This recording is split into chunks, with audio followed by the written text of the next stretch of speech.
અમદાવાદ મિત્ર ન્યૂઝની ટોપ 10 ખબરોમાં આપનું હાર્દિક સ્વાગત છે।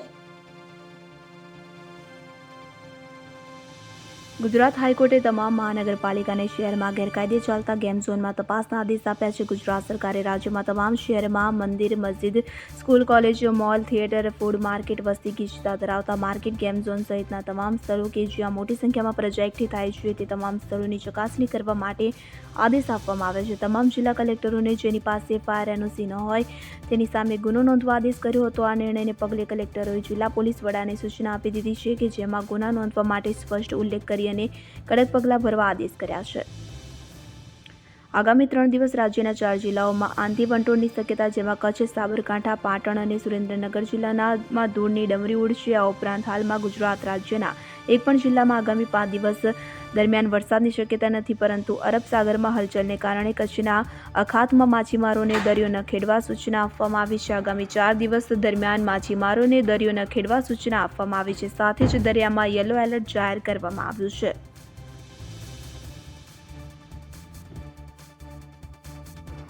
પાલઘરમાં માલગાડી ખડી પડતા મુંબઈ સુરત અમદાવાદ સેક્શનની લાઇનને અસર। પાલઘર યાર્ડ ખાતે પોઈન્ટ નંબર 117, 118 પર માલગાડીના વેગન પાટા પરથી ઉતરી ગયા હતા। લગભગ 5 થી વધુ વેગન પલટી મારી જતા મુંબઈ સુરત અમદાવાદ સેક્શનની લાઇનને અસર થઈ છે, જેથી 4 જેટલી ટ્રેન રદ કરી દેવામાં આવી છે। સરદારનગરમાં દેશી દારૂની ભઠ્ઠીઓ પર રેડ। સરદારનગર વિસ્તારમાં ફરી વખત સ્થાનિક પોલીસની મિલીભગતથી દેશી દારૂ બનાવવાની ભઠ્ઠીઓ શરૂ થઈ ગઈ હતી કે જો કે સ્ટેટ મોનિટરિંગ સેલની ટીમને બાતમી મળતા તેમણે દરોડો પાડીને ભઠ્ઠીઓ પકડી પાડી હતી। દરમિયાન ત્યાંથી 306 લીટર તૈયાર દેશી દારૂ બનાવવા માટે વપરાતો 2250 લીટર વોશ સહિતના મુદ્દામાલ સાથે મહિલા સહિત 6 બુટલેગરની ધરપકડ કરી હતી।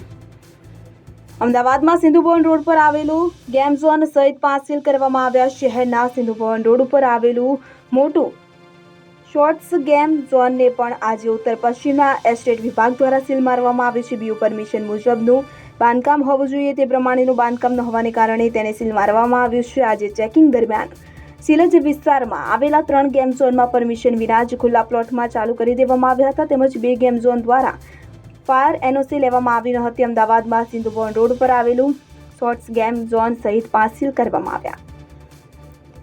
અમદાવાદમાં 5 શખ્સે યુવકનું અપહરણ કર્યું। અમદાવાદમાં 22 વર્ષના યુવકનું 5 શખ્સે અપહરણ કરીને અલગ અલગ કારમાં લઈ ગયા। 5 શખ્સે યુવકને ઢોરમાર માર્યો અને બચકા પણ ભર્યા હતા। યુવકના અપહરણ દરમિયાન એક ગાડીથી બીજી ગાડીમાં લઈ જતા સીસીટીવી ફૂટેજ પણ સામે આવ્યા છે। યુવકે 5 શખ્સ સામે નરોડા પોલીસ સ્ટેશનમાં ફરિયાદ નોંધાવી છે।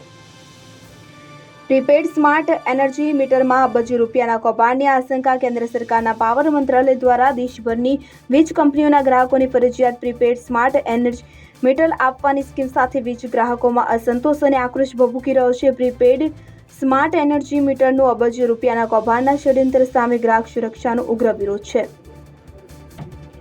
Mumbai Ahmedabad bullet train project માટે 394 મીટર લાંબા બોગદાનું કાર્ય પૂર્ણ। તો Mumbai Ahmedabad bullet train project માટે ઘનસોલી ખાતે 394 મીટરની અધિક સંચાલિત વચગાળાના બોગદાનું ખોદકામ કરવામાં આવ્યું છે। તેનાથી મહારાષ્ટ્રમાં બીકેસી અને સીલફાટા વચ્ચે 21 કિલોમીટર લાંબી ટનલનું નિર્માણ ઝડપથી શરૂ થશે। તો 26 મીટર ઊંડી ઢાળ ધરાવતી એડીઆઈઆઈટીની નવી અને એનએટીએમ મારફતે 3.3 કિલોમીટર અંદાજે બોગદાના નિર્માણની સુવિધા આપશે, જેથી દરેક બાજુએથી 1.6 મીટર અંદાજે બોગદું બનાવવા માટે એક સાથે પ્રવેશ મળશે। 21 કિમીનું બોગદું બનાવવાની કામગીરી માટે 16 કિમી ટનલ બોરિંગ મશીન્સ દ્વારા થાય છે અને બાકીના 5 કિમી એનએટીએમ દ્વારા થાય છે।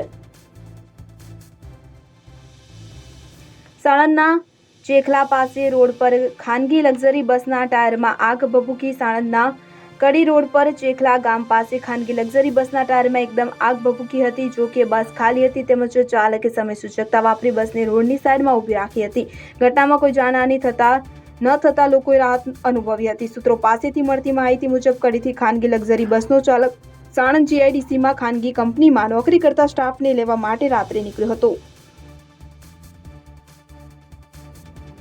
ગુજરાતમાં યોજાયેલી લોકસભાની ચૂંટણી દરમિયાન અનેક પ્રકારની ગેરરીતિ થઈ હોવાના આક્ષેપ કોંગ્રેસ પક્ષ દ્વારા કરવામાં આવ્યા। કોંગ્રેસના જણાવ્યા મુજબ મતદાન સમયે તેમજ મતદાન અગાઉ ભારતીય જનતા પાર્ટી દ્વારા લોકોમાં ડર પ્રસરાવી અને ભાજપ તરફી મતદાન કરવા માટે માહોલ ઊભો કર્યો હોવાની અનેક ફરિયાદ હતી, ત્યારે આ તમામ ફરિયાદ પર કેવા પ્રકારની કાર્યવાહી કરવામાં આવી તેનો હિસાબ માંગવા કોંગ્રેસનું પ્રતિનિધિ મંડળ ચૂંટણી પંચની મુલાકાતે આવ્યું હતું.